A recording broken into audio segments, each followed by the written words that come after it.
इय्याका नअबुदु व इय्याका नस्तईन।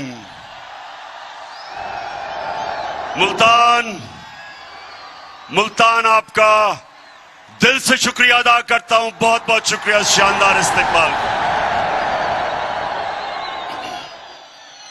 मैं खास तौर पे जिस तादाद में मेरी मुल्तान की बहनें निकली हैं, मैं खराज तहसीन पेश करता हूं उनको। मेरे पाकिस्तानियों, कभी भी दुनिया में कोई इनकलाब कामयाब नहीं होता जब तक उस कौम के नौजवान और उस कौम की ख्वातीन इनकलाब में शिरकत नहीं करती।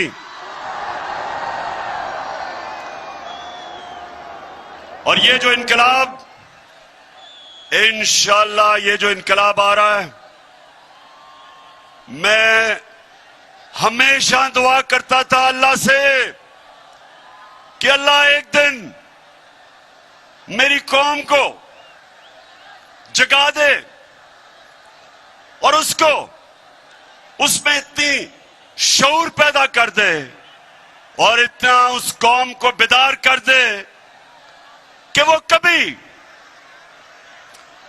कभी किसी माफिया के सामने, चोर और डाकुओं के सामने या किसी सुपर पावर के सामने अपना सर झुकाएं। तो अल्लाह ने मेरी दुआ पूरी कर दी इस उम्र में। मैं अपने अल्लाह का शुक्र अदा करता हूं। मैं जब यहां आ रहा था तो बार बार मुझे पैगाम आया कि इमरान खान आपकी जान खतरे में, आगे शीशा लगा लो। मैं आज अपने पाकिस्तानियों को और खास तौर पे नौजवानों को कहना चाहता हूं, मेरे नौजवानों, बड़ी गौर से आपने मेरी बात सुननी है।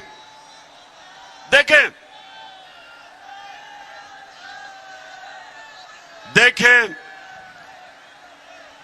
कुरान की एक आयत है, अल्लाह कहता है जो लोग ईमान ले आए अल्लाह उनके खौफ दूर कर देता है। मेरे पाकिस्तानियों, ये याद रखें और मैं अपने नौजवानों को खास तौर पे कहना चाहता हूं, खौफ,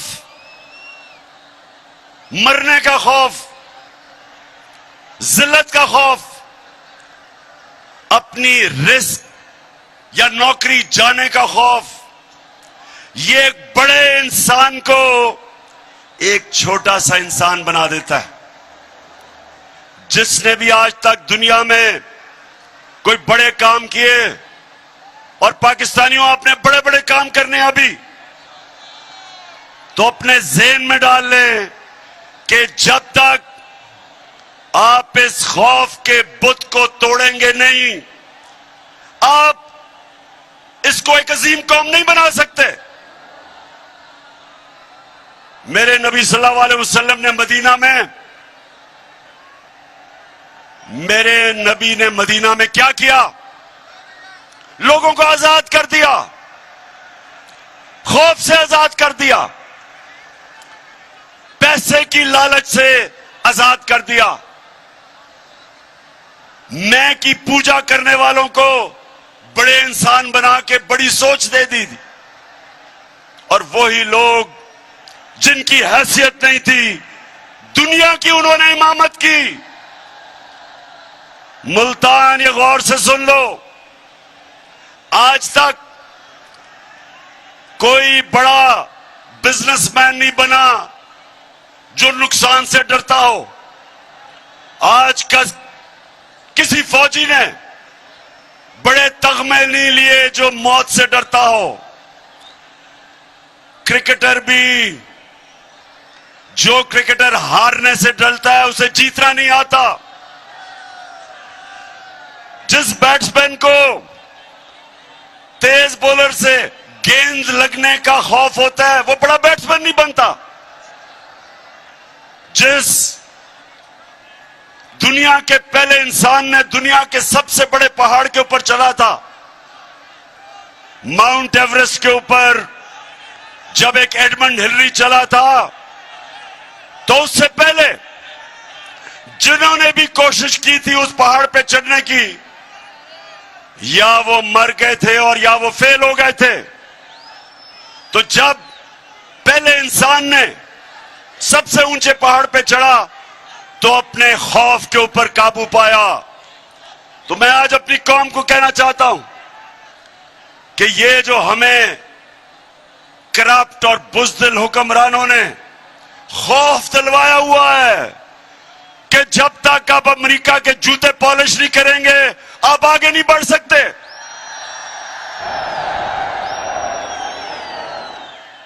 ये वो लोग जो इस मुल्क में ज्यादा, हमारी मुल्क की ज्यादा से जिंदगी में इस तरह के हुक्मरान रहे जिन्होंने सुपर पावर के सामने घुटने टेके, अपनी कौम की आजादी को, अपनी आजादी खोई, अपनी इज्जत खोई, जिल्लत मिली हमें पाकिस्तानियों को हुक्मरानों की वजह से। तो मैं आज वो पाकिस्तानी जो पाकिस्तान के साथ बड़ा हुआ था, मुझे हमेशा इस चीज की तकलीफ होती थी कि हम अजीम लोग हैं लेकिन ऊपर ऐसे हुक्मरान हैं जिन्होंने इस कौम को एक अजीम कौम नहीं बनने दिया। तो मैंने ये अल्लाह से कहा था कि अल्लाह जब भी मुझे मौका मिले, जब भी तू मुझे मौका देगा, सबसे पहले मैं अपनी कौम की अजमत को उठाऊंगा, उसकी इज्जत को ऊपर करूंगा, कभी अपनी कौम को किसी के सामने नहीं झुकने दूंगा।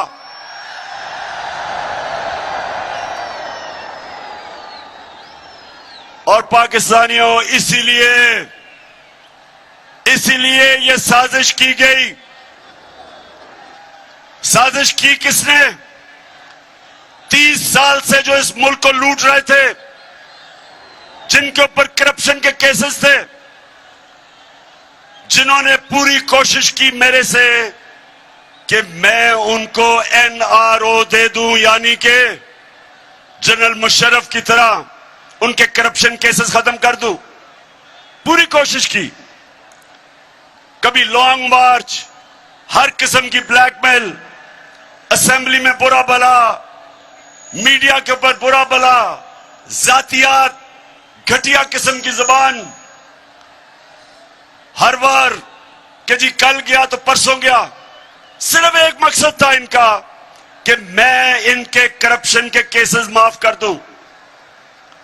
याद रखें, जब ये दोनों 11 साल इन्होंने बारियां ली थी दोनों पार्टियों ने, तो जनरल मुशर्रफ ने जो इन्होंने करप्शन की थी अपने पहले 11 सालों में, उसने इनके सारे केस माफ कर दिए, NRO दिया।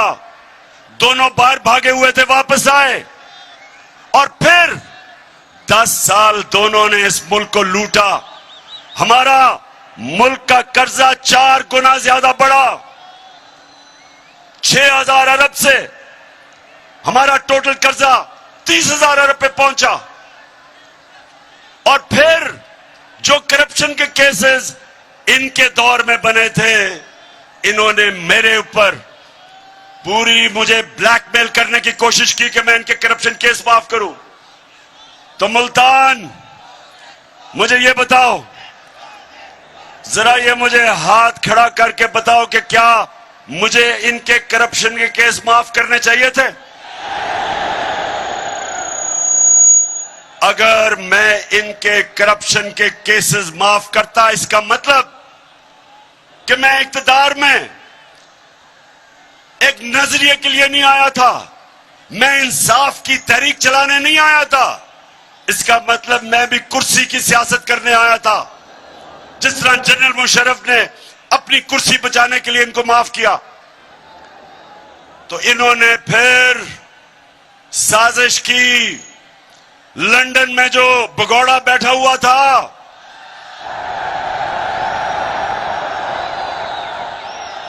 वैसे नून लीग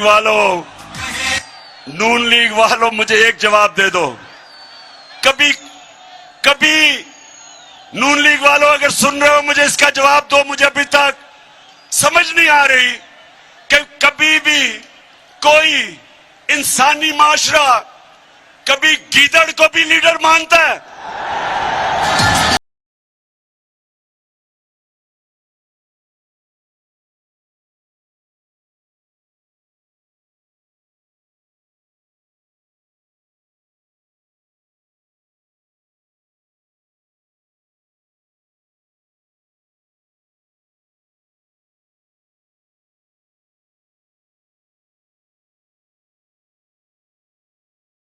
लीग वालों अगर सुन रहे हो तो खुदा के वास्ते मुझे जवाब दो, कभी गीदड़ लीडर बन सकता है? पहले मुशर्रफ का दौर, मुशर्रफ ने जब इसको जेल में डाला तो आसिफ जरदारी ने कहा कि अटक जेल में। अब ये आसिफ जरदारी इत्तेहादी है इसकी स्टेटमेंट थी कि अटक में जो जेल में नवाज शरीफ था वहां टिश्यू पेपर खत्म हो गए इसके आंसुओं से, रो रो के मिन्नतें करी कि मुझे बाहर भेज दो। और मुशर्रफ ने इतना जुल्म किया, इसके करप्शन केसेस रोक के इसको बाहर भेज दिया। बाहर जाके झूठ बोला कि कोई मुआहदा करके नहीं आया। वो फिर मुआहदा सामने आ गया 8 साल के बाद। शर्म भी नहीं आई, शर्म भी नहीं आई झूठ बोल के। इस बारी फिर झूठ बोल के, ड्रामा करके, मैं जी बहुत बीमार हूं, हमें बताया गया कि ये तो शायद जहाज पे भी ना बैठ सके, इतना बीमार है। हमारी वजीर शिरीन मजारी, उसने जब बीमारियों का सुना वो रोना शुरू हो गई कैबिनेट में कि जी बेचारे को जाने दें, देखें ना इसका हाल, देखें शक्ल, देखें इसकी। कई बेचारी बूढ़ी ख्वातीन ने जब जिस तरह की वो शक्ल बनाता है रोने वाली, उन्होंने भी कहा जी देखें खुदा के वास्ते इसको जाने दे। वो चला गया बाहर। जैसे ही जहाज पे चढ़ा एक नया नवाज शरीफ आ गया, बीमारी खत्म। ऐसे सीढ़ियों पे चढ़ा कि ऐसे लग रहा था कि ओलंपिक्स के लिए ट्रेनिंग करने के लिए है। और जैसे ही लंदन की हवा लगी तो उसके बाद नवाज शरीफ वहां बैठ के एक सियासतदान बन गया।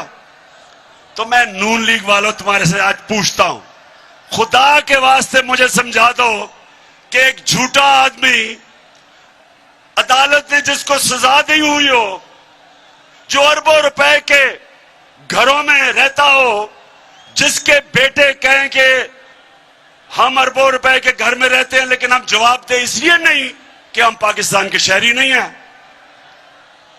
कैसे नून लीग वालों आप इस आदमी के पीछे चल सकते हो? कैसे चल सकते हो? और फिर यहां बैठा था छोटा भाई चेरी ब्लॉसम,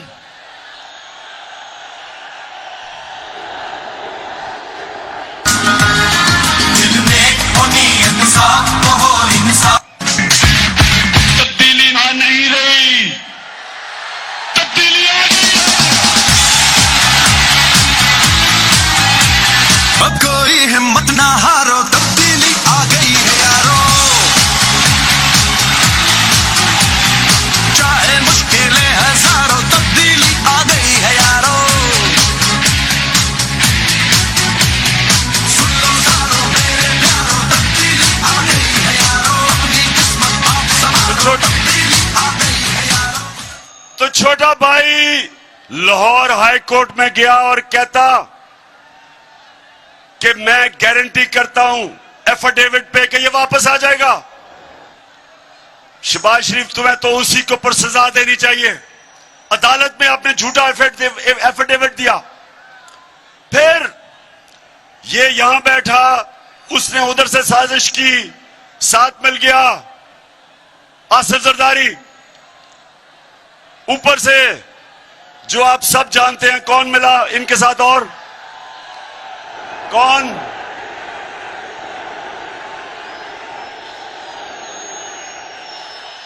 इनके साथ वो मिल गया जिसके ऊपर आजकल बात हो रही है उसकी कीमत बढ़ाने के लिए। ये कभी भी नहीं हुआ, ये जरा सुने, ये कभी भी नहीं हुआ कि ये इतनी डरपोक हुकूमत है, डर रहे हैं कि फजलुर रहमान की कीमत बढ़ाई जाए और पेट्रोल की। इतने डरे हुए हैं कि कहते हैं नेशनल सिक्योरिटी काउंसिल की मीटिंग बुलाओ ताकि वो फौज पे पड़े कीमत बढ़ाने पे। ये हाल है आज। तो इन सारों ने मिलकर साजिश की, साथ इनके मिल गए अमेरिका, और अमेरिका के अंदर उनका यहां जो एम्बेसी है वो हमारे लोगों से मिलने शुरू कर दिए जो सबसे पहले लौटे हुए थे। वहां से साजिश शुरू हुई। वैसे मुल्तान, मुझे यह बताओ, आप जरा आज मुझे यह बताओ कि जनूबी पंजाब से इतने ज्यादा लौटे कैसे निकले हैं? जवाब दें। लौटे आपने इधर से कितने, इतने ज्यादा लौटे जनूबी पंजाब से निकले हैं। और आज हम अल्लाह का शुक्र अदा करते हैं कि सबको डिस्क्वालीफाई हो गए। इन सब ने मिलकर साजिश की। 8 मार्च को एक अमेरिकी under secretary of state, Donald लू उसका नाम था, पाकिस्तानी एम्बेसडर को बुलाता है और उसको कहता है कि अगर तुमने इमरान खान को अदम एतमाद में ना शिकस्त दी तो पाकिस्तान के ऊपर मुश्किल वक्त आ जाएगा। धमकी दी और कहता कि अगर इमरान खान को आपने हटा दिया तो आपको माफ कर दिया जाएगा। मेरे मुल्तान के लोगों, क्या आपको अमरीकनों से माफी की जरूरत है? इस कौम को इसलिए किसी से माफी की जरूरत नहीं कि खुददार कौम है।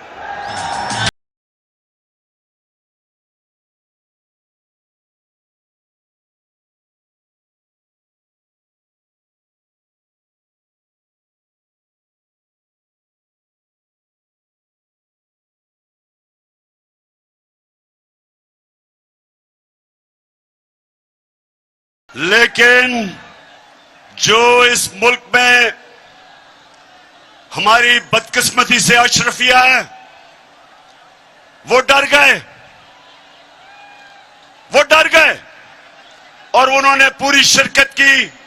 इस मुल्क की एलीट ने एक 22 करोड़ के मुंतखब किए हुए प्राइम मिनिस्टर को इन्होंने सबने मिलकर साजिश से हटाया और इन सब ने यह समझा कि अब तहरीक इंसाफ और इमरान खान की कब्र खुद गई है और अब इस पार्टी को अल्लाह हाफिज कह दो। लेकिन कुरान में अल्लाह कहता है कि एक प्लान इंसान बनाता है और दूसरा प्लान अल्लाह बनाता है और कामयाब सिर्फ एक होता है। मेरे अल्लाह का प्लान ही कुछ और था। उसने बजाय तहरीक इंसाफ को इन्होंने जो दफन करने की कोशिश की, उसने सारी मेरी पाकिस्तानी कौम को जगा दिया, कौम को बेदार कर दिया। और वो पाकिस्तानियों, आप जो शिरकत कर रहे हैं, ये आज याद रख लें कि ये पाकिस्तान की तारीख का सबसे बड़ा इनकलाब आ रहा है। अब ये जो माफियाज बैठे हुए ऊपर 30 साल से इस मुल्क को लूट रहे थे, 30 साल से जो कब्जा करके बैठे हुए हैं, अब इनकी कब्रें खुद रही हैं। इनका वक्त है कि हमेशा के लिए इस मुल्क की सियासत पे जो 2 खानदानों ने, बल्कि और भी डीजल के भी खानदान ने जिन्होंने कब्जा किया हुआ था, इन सब का वक्त खत्म हो गया। ये कौम आज जाग चुकी है, कौम जाग गई है और इंशाअल्लाह इस्लामाबाद में ये जो अवाम का समुंदर आने वाला है, मुल्तान आप तैयार हो इस्लामाबाद के लिए? तेरा पाकिस्तान है, ये मेरा पाकिस्तान है। तेरा पाकिस्तान है, ये मेरा पाकिस्तान है। इस पे दिल कुर्बान, इस पे जान भी कुर्बान है। वो इस पे दिल कुर्बान, इस पे जान भी कुर्बान है। तेरा पाकिस्तान है, ये मेरा पाकिस्तान है। तेरा पाकिस्तान है, ये मेरा पाकिस्तान है। इस पे दिल कुर्बान, इस पे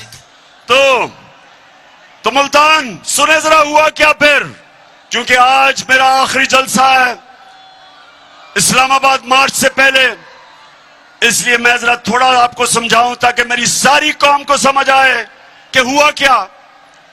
प्लान इन्होंने कुछ और बनाया था, अल्लाह ने कुछ और कर दिया। प्लान इन सब का था कि सारे मिलके, जो पहले से ही शहबाज शरीफ कह रहा था नेशनल गवर्नमेंट बनेगी, इन्होंने प्लान ये बनाया था कि सब मिलके 1.5 साल मिलके हुकूमत करेंगे। इलेक्शन कमीशन को, पहले ही इलेक्शन कमीशन इनके साथ है, उसको बिल्कुल अंपायरों को अपने साथ मिला के सरकारी जितने भी नौकर हैं, पब्लिक ऑफिसर्स, वो अपने रख के और हर किस्म की धांधली करके इनका ख्याल था अगली इलेक्शन ये जीत जाएंगे। लेकिन अब मुल्तान अब क्या होगा? अब ये हो गया है कि सारी कौम को जो इन्होंने बताया था कि जी ये तो बड़े तजर्बाकार हैं, ये हमारी मायशत को उठा देंगे,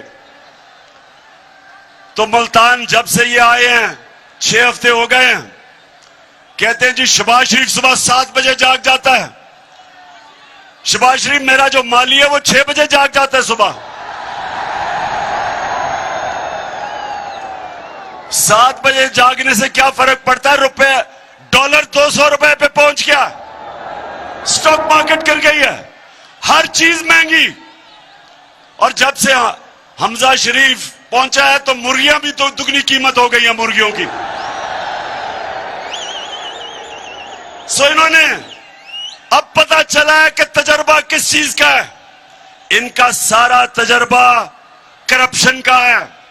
ये जब आते हैं अपना पैसा बनना शुरू हो जाता है, मुल्क मकरूज हो जाता है। अब ये जो आप सामने आए हैं, मैं अब इनसे सवाल पूछता हूं कि बड़ा जोर लगाया था और साजिश करके पिछले 1 साल से लगे हुए थे साजिश करनी। अब जब आपको हुकूमत मिली है तो जरा आप मुझे बताएं कि आपसे क्यों नहीं संभल रही, क्यों नहीं मुल्क संभल रहा? कभी वो लंदन भागते हैं, उधर वो बैठा हुआ है एक सजा याफ्ता, वो मुल्क के फैसले कर रहा है। कभी कहते हैं जी नेशनल सिक्योरिटी काउंसिल वो चीजें महंगी करे, कभी IMF के पास जा रहे हैं। तो सारी कौम को पता चल जाना चाहिए कि जो लोग 30 साल से हुकूमत कर रहे थे और जिन्होंने इस मुल्क को मकरूज किया, वो इस मुल्क के मसले नहीं हल कर सकते। जो एक मुल्क का निजाम तबाह करते हैं वो ठीक नहीं कर सकते।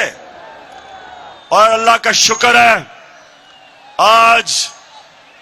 आज मुल्तान, मैं बड़े फख्र से कहता हूं कि जो हमारे 3.5 साल में हुआ, जिस तरह की माइशत की तरक्की हुई, मैं आज चैलेंज करता हूं सबको कि इनके 30 साल में कोई वक्त बता दें जो उस तरह की तरक्की हुई हो हर शोबे में।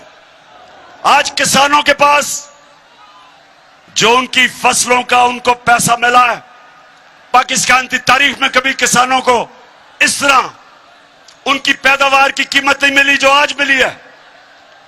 60% पाकिस्तान देहात में जिस तरह की खुशहाली देहात में आई, मैं चैलेंज करता हूं, बताएं कभी कि इस तरह की खुशहाली आई हो। दूसरी चीज इंडस्ट्री, मुल्क तो तब आगे बढ़ता है जब उसकी इंडस्ट्री तरक्की करती है। अयूब खान के दौर के बाद मैं ये भी फख्र से कहता हूं कि हमारा पिछले 2 साल पाकिस्तान की इंडस्ट्री के लिए बेहतरीन साल थे। सबसे ज्यादा ग्रोथ रेट हमारे दौर में हुई। मुशर्रफ के दौर में जब थोड़ा सा हुआ था तो डॉलर आ रहे थे क्योंकि हम उनकी अमेरिकनों की जंग लड़ रहे थे। ये हमने मुश्किल वक्त में कोरोना के दौर में अपनी इंडस्ट्री को उठाया। रिकॉर्ड एक्सपोर्ट्स है पाकिस्तान की, रिकॉर्ड रिमिटेंसेज हैं, यानी कि रिकॉर्ड डॉलर आए हमारे दौर में। हमने सबसे ज्यादा टैक्स इकट्ठा किया।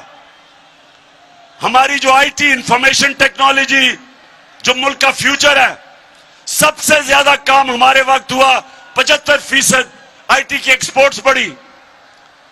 हम सारे बर्रे सगीर में हमारी पॉलिसीज की वजह से सबसे ज्यादा आज रोजगार पाकिस्तान में है बनस्बत बर्रे सगीर के। तो मैं इनसे पूछता हूं कि आपने इतना जोर लगा के साजिश करके जो गवर्नमेंट गिराई, तो आप बताएं, शुक्र है अल्लाह का कि मुवाजना हो रहा है हमारे दौर और इनके दौर का। और अगर मुझे अपने मुल्क की फिक्र ना हो मुल्तान, अगर मुझे अपने मुल्क की आज फिक्र ना हो तो मैं तो चाहूंगा ये और चले, चंद महीने इनको और चलने दो ताकि सारी कौम के सामने ये इनकी असल शक्ल नजर आए कि सिवाय करप्शन के इन्होंने आज तक किया ही कुछ नहीं है। जितनी देर चलेंगे ये जलील होंगे और जिन्होंने साजिश करके इनको लेके आए वो भी साथ जलील होंगे। इसलिए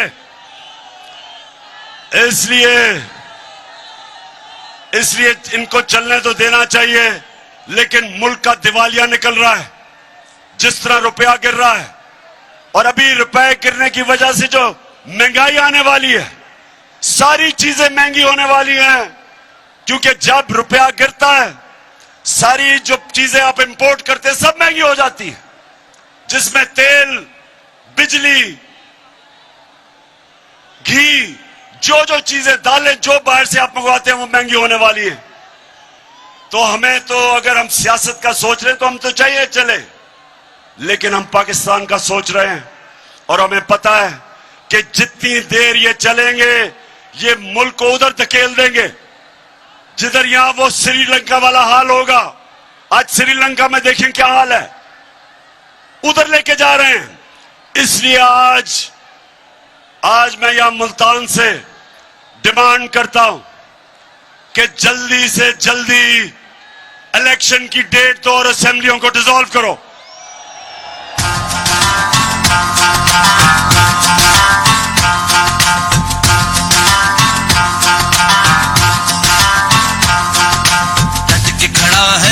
इमरान ठीक करेगा सब कप्तान, नया बनेगा पाकिस्तान, नया बनेगा पाकिस्तान, नया बनेगा पाकिस्तान।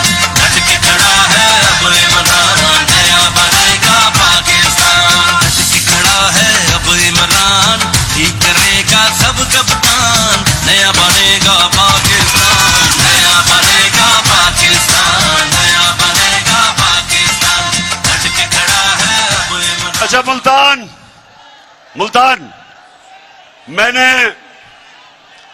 मुझे किसी सोशल मीडिया पे किसी ने मुझे तकरीर भेजी, वो मरियम कहीं तकरीर कर रही थी कल।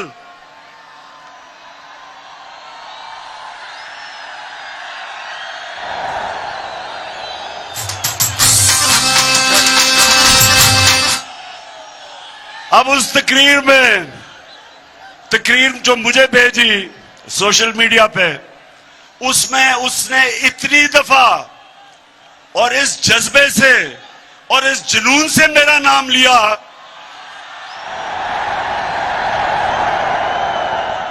कि मैं उसको ये कहना चाहता हूं, मरियम देखो, थोड़ा ध्यान करो, तुम्हारा खामद ही नाराज ना हो जाए जिस तरह तुम ये बार बार मेरा नाम लेती हो।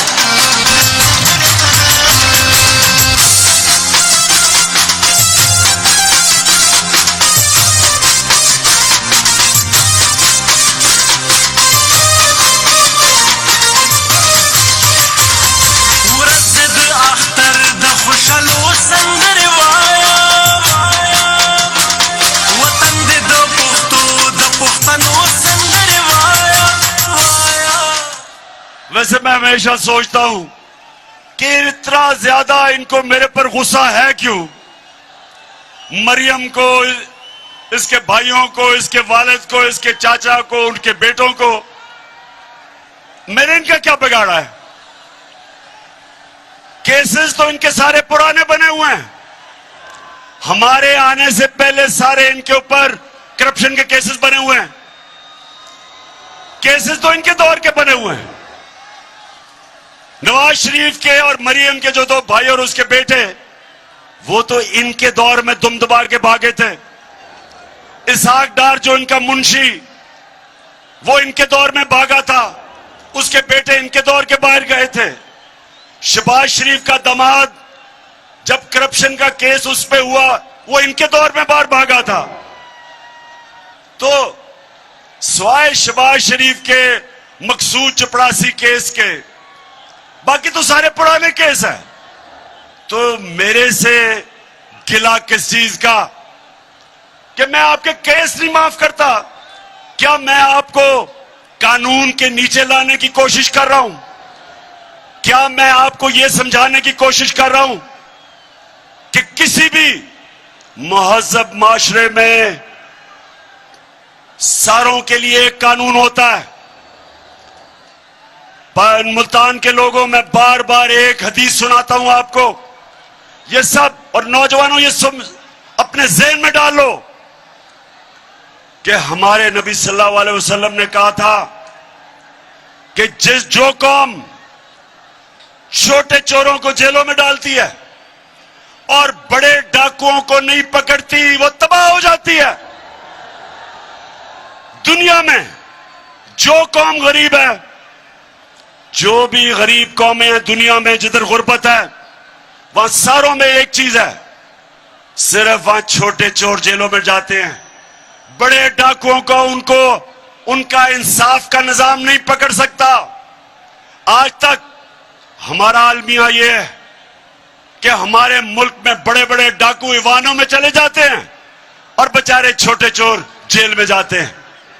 जब मैं जनरल मुशर्रफ के दौर में अपनी आजाद अदलिया के लिए जब मैं तहरीक में शामिल हुआ और मुझे जेल में डाला, 8 दिन मैंने जेल में गुजारे।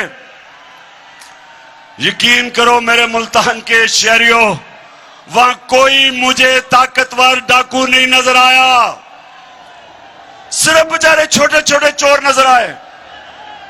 जिसको 6 महीने रहना चाहिए था जेल में, वो 6 साल जेल में रह रहा था। और जब मैं नेशनल असेंबली में जाता था तो मुझे बड़े बड़े मुजरिम नजर आते थे, वहां डाकू नजर आते थे। और यह वजह है कि एक स्विट्जरलैंड जैसा मुल्क जिसके पास कोई वसाइल नहीं है, दुनिया का अमीर तरीन मुल्क है, क्योंकि उस स्विट्जरलैंड की खासियत यह है कि ताकतवर से ताकतवर डाकू, उनका इंसाफ का निजाम उनको जेलों में डालता है और तब एक माशरा ऊपर जाता है। मेरे नबी ने कहा था कि मेरी बेटी भी अगर जुर्म करेगी उसको सजा मिलेगी, कानून से ऊपर कोई नहीं। ये हमारा अलमिया है कि सोचें कि शहबाज शरीफ और इसके बेटे को सजा होनी थी।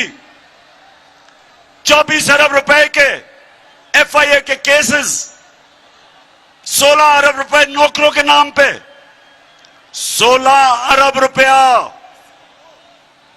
1 अरब में 100 करोड़ रुपया, 16 अरब रुपए नौकरों के नाम पे लिया।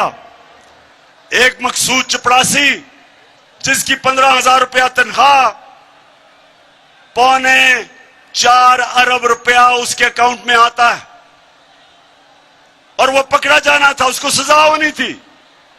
जब सजा होनी थी तो तभी जिन्होंने साजिश की उन्होंने पकड़ के उसको मुल्क का वजीर आजम बना दिया और वो छोटे को पंजाब का चीफ मिनिस्टर बना दिया।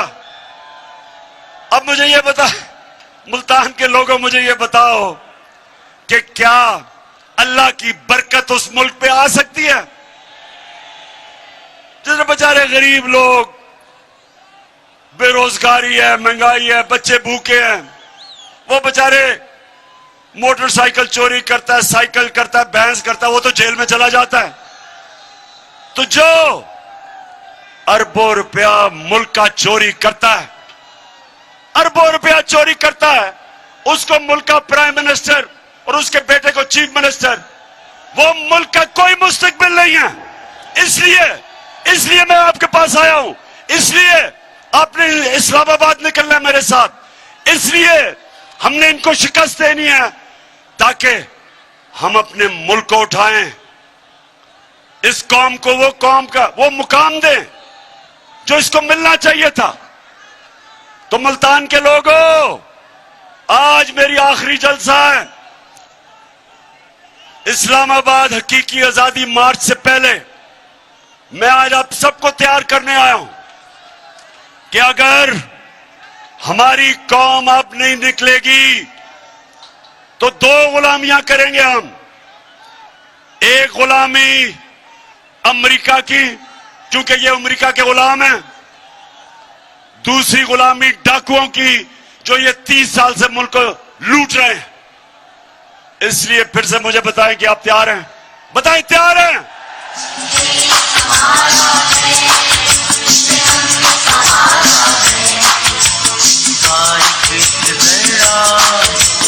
जान से प्यारा है, इसका एक जरा जान से प्यारा है। ये देश हमारा है, ये देश हमारा है, ये देश हमारा है। तो मैं मुल्तान, मुझे पता है गर्मी है और मुल्तान में तो अल्लाह का गर्मी का खास ही करम है, लेकिन जब इनकलाब आता है तो ना गर्मी, ना सर्दी, ना बारिश। इंसान जब अपने मुल्क की आजादी के लिए खड़ा होता है फिर वो अपनी जान पे खेलता है। और अगर मुझे गर्मी नहीं लगती मेरी उम्र में, तो आप तो सब मेरे से छोटे हैं।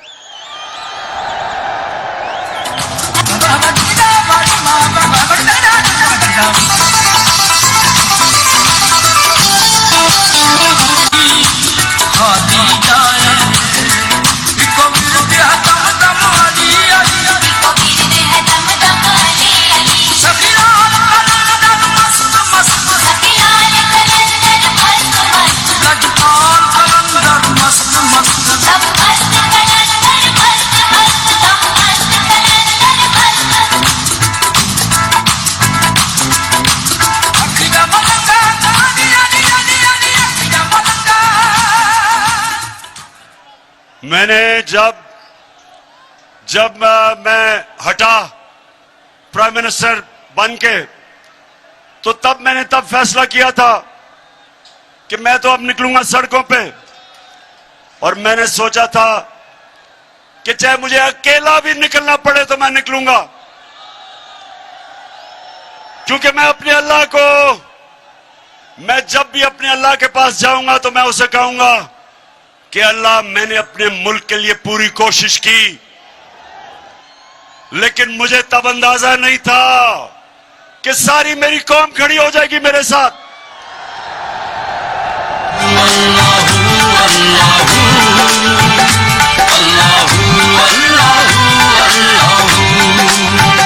ये सभी जब न थी, ये जहां जब न था, ये सभी जब न थी, ये जहां जब न था, ये सभी जब न थी, ये जहां जब न था, ये सभी जब न थी, ये जहां जब न था, चांद सूरज न थे, आसमां जब न था, चांद।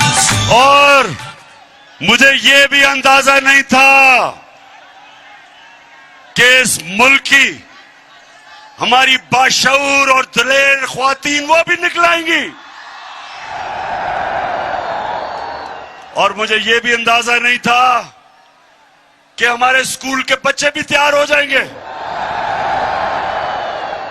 और फिर हर शोबे से, हर जगह से मुझे मेरी कौम के लोगों ने कहा है कि हम तुम्हारे साथ निकलेंगे। पुलिस वालों ने उन्होंने कहा जी हमारी ड्यूटी है, लेकिन फिक्र ना करें, हमारे घर वाले सारे आ रहे हैं। सिविल सर्विस सबसे डरपोक होते हैं, वैसे सबसे बुज़दिल ब्यूरोक्रेसी होती है। उन्होंने भी कह दिया कि हमारी फैमिली आपके साथ आ रही है। और हमारे फौजी उधर भी वैसे ही पिंडी पास है, वहां से तो वही तैयार हुए हैं फैमिलीज आने के लिए। और जो हमारे एक्स सर्विस जो रिटायर्ड फौजी हैं, जिन्होंने अपने मुल्क के लिए अपनी जानें कुर्बान की हैं और देखा अपने फैमिली मेंबर्स, अपने दोस्तों को शहादत देते हुए, खास तौर पे जो अमेरिका की जंग में हमें लेके गए थे, आज तक हमारे फौजी कुर्बानियां दे रहे हैं उसके लिए। तो जिनको खास एहसास है और जिनको पता है कि आजादी कितनी जरूरी है कौम के लिए, गुलाम कौम की कोई कदर नहीं करता, सिर्फ आजाद कौम की इज्जत होती है। तो जो है हमारे रिटायर्ड फौजी, वो भी सारे तैयार हैं, वो भी आ रहे हैं। और इंशाअल्लाह इस्लामाबाद में जो मैं देख रहा हूं अवाम का समुंदर, वो पाकिस्तान तो छोड़े, मैं समझता हूं दुनिया में कभी इतना बड़ा समुंदर नहीं लोग।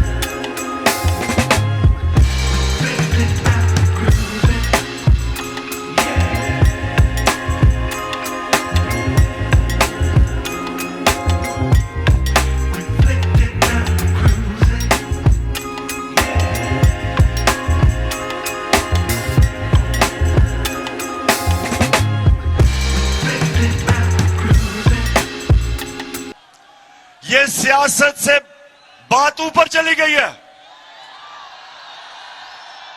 ये सियासत नहीं है। फिर से ये वो इनकलाब है जो पाकिस्तानियों को अब एक कौम बना रहा है कि कैसे एक छोटे से एक अमेरिकी अफसर, उसकी क्या जरूरत है कि 22 करोड़ पाकिस्तानियों को धमकी देता है कि अगर तुमने अपने प्राइम मिनिस्टर को ना हटाया तो तुम्हारे से हम बहुत बुरा करेंगे, और अगर हटा दिया तो तुम्हें माफ कर देंगे। बेशरम, तुम्हारी माफी की जरूरत नहीं है। तुम हो कौन?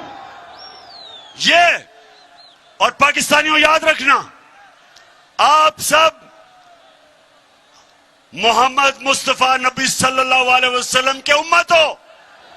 दुनिया की तारीख का सबसे अजीम लीडर ना कोई आया था, ना आ सकता है।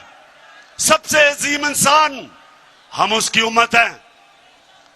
हमें हमारा कलमा हमें कहता है कि कोई नहीं है खुदा सिवाय अल्लाह के, किसी के सामने हम नहीं झुकते।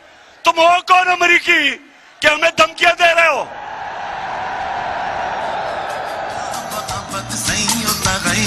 के वली है हम, मुस्तफा भी है।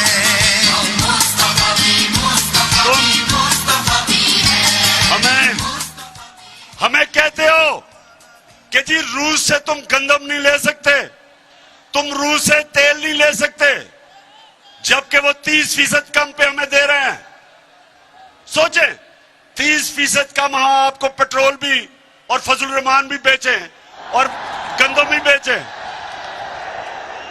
लेकिन अमेरिका सरकार कह रहा है कि इजाजत नहीं है। लेकिन हिंदुस्तान, ये सुने, हिंदुस्तान अमेरिका का स्ट्रेटेजिक एलाय है। हिंदुस्तान को उन्होंने कहा जी रूस से तेल ना खरीदो। हिंदुस्तान ने क्या जवाब दिया? हिंदुस्तान ने कहा हम एक आजाद मुल्क हैं, हम रूस से तेल लेंगे क्योंकि हमारे मुल्क में गुर्बत है। हम अपनी अवाम के लिए पॉलिसियां बनाते हैं, अमरीकी तुम्हारे लिए नहीं बनाते। हमारे साथ हिंदुस्तान आजाद हुआ था और उनको देखें गैरतमंद फॉरेन पॉलिसी, और हमें देखें कि हमारे पास कौन आया है, चेरी ब्लॉसम बूट पॉलिश। वो तो बूट देखता पॉलिश करता है, वो अमरीकी देखता है तो उसकी कान पे टांगनी शुरू हो जाती है। ये हमारी किस्मत में बैठे हुए हैं, जुर्रत नहीं है इनकी कि पॉलिसी बनाएं अपनी अवाम के लिए। मैंने उनको वाजे कहा, मैंने कहा देखो हम दोस्ती सबसे करेंगे, हम कोई किसी से दुश्मनी नहीं चाहते, हम दोस्ती चाहते हैं, लेकिन हम गुलामी किसी की नहीं करेंगे। आपकी जंग में शिरकत करके, अमेरिका की जंग में शिरकत करके 80,000 पाकिस्तानियों की हमने कुर्बानी दी। आपने हमारा शुक्रिया भी किया, आपने यह भी कहा कि शुक्रिया पाकिस्तान, हमारी जंग में आपने अपने लोगों को कुर्बान किया। एक दफा नहीं कहा शुक्रिया हमारे। और खास तौर पे मैं आज कहना चाहता हूं, क्योंकि मैं कबायली इलाके को सबसे बेहतरीन आपसे जानता हूं। कबायली इलाका हमारा उजड़ गया, 35 लाख लोगों ने नकल मकानी की, उनके कितने लोग शहीद हुए आपको अंदाजा भी नहीं। ड्रोन अटैक्स हो रहे हैं, उधर से बीच में फंसे हुए हैं बेचारे लोग। सारा हमारा कबायली इलाके के लोग, कोई कराची भाग रहा है, कोई नकल मकानी कर रहा है। स्वात में 40 लाख लोग स्वात से निकले। कोई मुझे बताए क्यों? हमने क्या गलती की थी? क्या हमारा क्या कसूर था कि हमारे 80,000 लोग, हमारे 6,500 फौजियों ने कुर्बानियां दी? तो क्या हमारी गलती थी? हमारी किससे लड़ाई थी? सिर्फ हमारी यह गलती थी कि हमारा जो उस वक्त का सरबराह था, जब उसको धमकी मिली तो उसमें इतनी दिलेरी नहीं थी कि अपने लोगों के लिए खड़ा होता। उसने घुटने टेक दिए और पाकिस्तान को नुकसान करवाया। इसलिए जब उन्होंने मेरे से कहा कि जनाब हमें अफगानिस्तान के लिए यहां बेसिस चाहिए, जब इंटरव्यूअर ने मेरे से पूछा तो मैंने इसलिए उसको एब्सोल्युटली नॉट इसलिए कहा।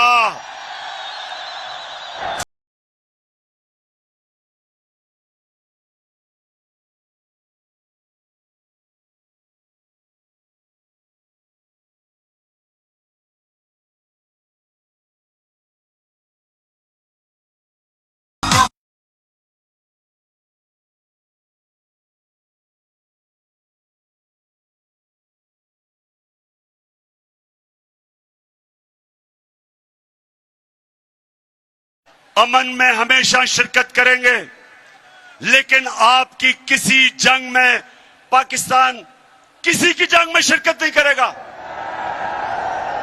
क्योंकि मुझे आप 22 करोड़ पाकिस्तानियों ने मुंतखब किया था। मेरा काम है कि आपकी जान और माल की हिफाजत करूं, आपकी बेहतरी का सोचूं। मुझे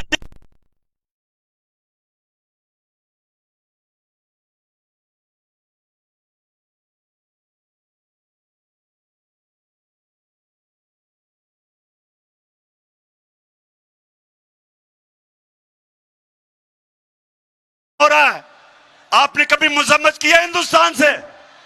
आपने कभी कहा हिंदुस्तान से कि आप कश्मीरियों पे जुल्म कर रहे हैं? क्यों नहीं आप बोलते? क्योंकि हिंदुस्तान से आपकी दोस्ती है। जो फलस्तीन में जो इस्राइल कर रहा है, जो उन बेचारे लोगों की जमीनें ले रहा है, जो बेचारी अभी एक उनकी सहाफी को दिन दिहाड़े उसे कत्ल किया, क्या कभी अमेरिका में जरूरत है उसको इस्राइल को मजम्मत करने की? क्या यूरोप को में जरूरत है? तो हमें क्यों कहते हो कि हम आपकी जंग में शिरकत करें? हम आपके गुलाम हैं, गुलाम हैं। हम क्या हैं? हम क्या हैं? हम आपके कमी हैं। इनको बुरी आदतें पड़ी हुई हैं। पाकिस्तानियों उनको बुरी आदतें कैसे पड़ी कि इनके पास इनको किससे, एक तरफ था जरदारी और दूसरी तरफ नवाज शरीफ, उन दोनों के पैसे बाहर पड़े हैं। उनके अरबों अरबों डॉलर्स इस मुल्क से बाहर पड़े हैं। उनकी जायदादें बाहर पड़ी हैं। उनको पता है कि जिस वक्त उन्होंने इनको नाराज किया तो इनकी जायदादें वो जब्त कर देंगे। जिस तरह आज वो रूसियों की जायदादें और पैसा जब्त कर रहे हैं, डरे हुए हैं।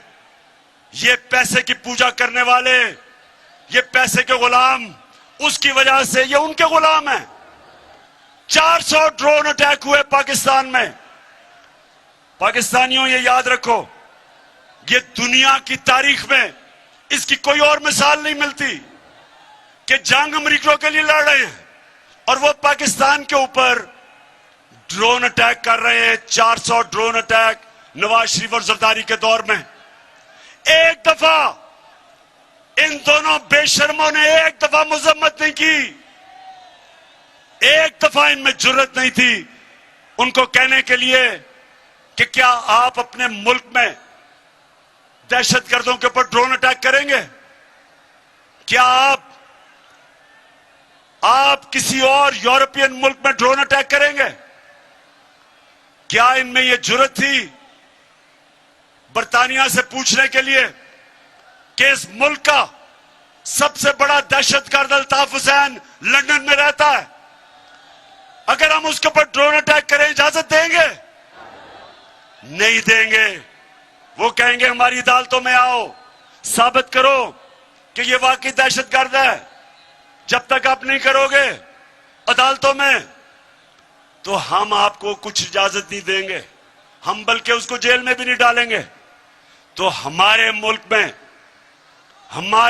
में 400 ड्रोन अटैक, जब ऊपर से बम फटता था 4000 मील दूर बैठ के कंप्यूटर के ऊपर बटन दबता था और हमारे कबाली इलाके में लोग मर जाते थे।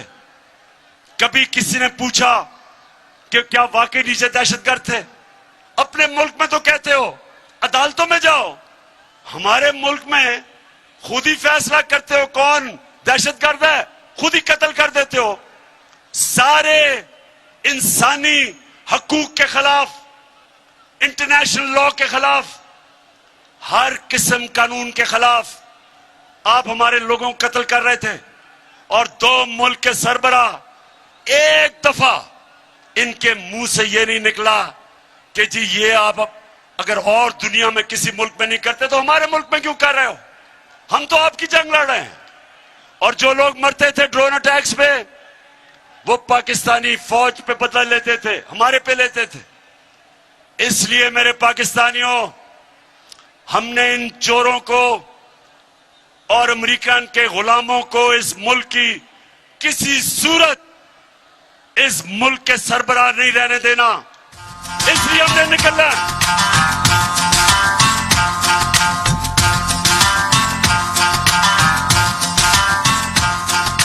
डट के खड़ा है अब इमरान, ठीक करेगा सब कप्तान। नया बनेगा पाकिस्तान, नया बनेगा पाकिस्तान, नया बनेगा पाकिस्तान। डट के खड़ा है अब इमरान, नया बनेगा पाकिस्तान। डट के खड़ा है अब इमरान, ठीक करेगा सब कप्तान। नया बनेगा पाकिस्तान। आखिर में मुल्तान। अच्छा जी, अब मैंने फैसला करना है कि किस दिन आपको मैंने इस्लामाबाद बुलाना है।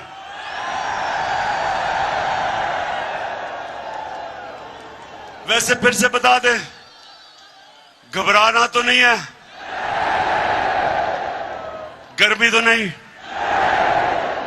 जज्बा जुनून है। तो सुने, हमने क्योंकि आज कोई नई डेवलपमेंट हुई है, लोटों को डिस्क्वालीफाई कर दिया गया।